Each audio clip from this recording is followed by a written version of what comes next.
যারা তুফান ছবির টিজার দেখেছেন তারা নিশ্চয়ই আমায় চিনতে পারছেন। আমি রাজর্ষি।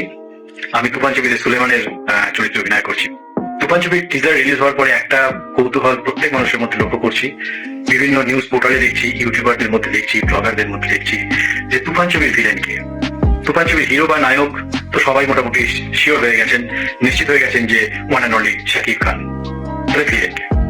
বিভিন্ন নাম উঠে আসছে, চঞ্চল চৌধুরী, আফরান নিশো, যিশু সেনগুপ্ত, এবং একটি নাম আমি দেখতে পাচ্ছি না খুব একটা, কিন্তু আপনাদের জানিয়ে রাখি বাংলাদেশের এক সময়ের ভীষণ বড় অভিনেতা, নেগেটিভ চরিত্রের ভিলেন, তিনি এই ছবিতে অভিনয় করছেন।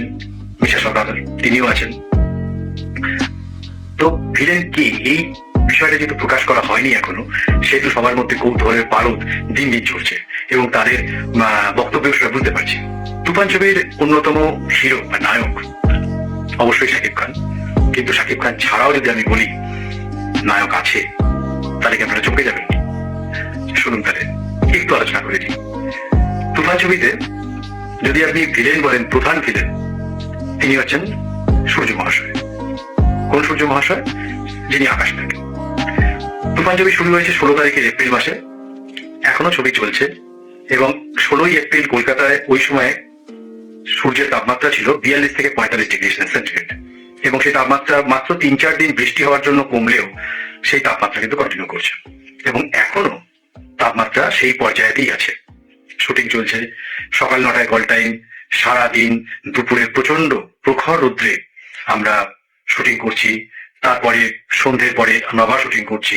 কখনো শুটিং শেষ হচ্ছে রাত্রি 10:30, 11টা, কখনো কখনো শুটিং শেষ হচ্ছে ভোর 4:30। তাহলে বুঝতেই পারছেন তুফান ছবিতে এই সূর্য মহাশয় যে প্রচন্ড কষ্ট আমাদের দিচ্ছেন, এবং সেই কষ্টের মধ্যে যখন আমরা তার সঙ্গে লড়াই করে চলেছি, তাহলে এই সূর্য মহাশয় প্রধান ভিলেন। আর নায়ক যদি বলেন, one and only Shakib Khan তো আছেনই। তিনি তো পর্দায় আপনারা তাকে দেখবেন, ক্যামেরার সামনে তিনি আছেন, যেমন আমরা আছি ওনার সাথে। ক্যামেরার পিছনে নায়ক আছেন। কারা সেই নায়ক? তাদের মধ্যে অবশ্যই নাম করব যিনি ক্যামেরা করছেন, সিনেমাটোগ্রাফার কাশেম ভাই।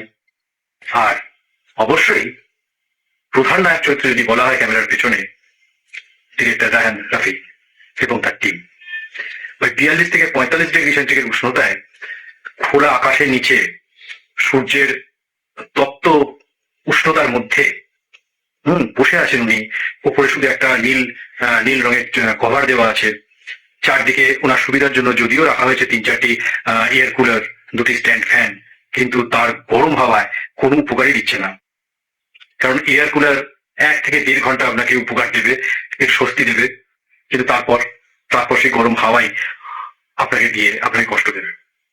আমরা শর্ট দিচ্ছি আর দৌড়চ্ছি মেকআপ ফ্যানের মধ্যে, এসিতে বসে স্বস্তি পাওয়ার জন্য।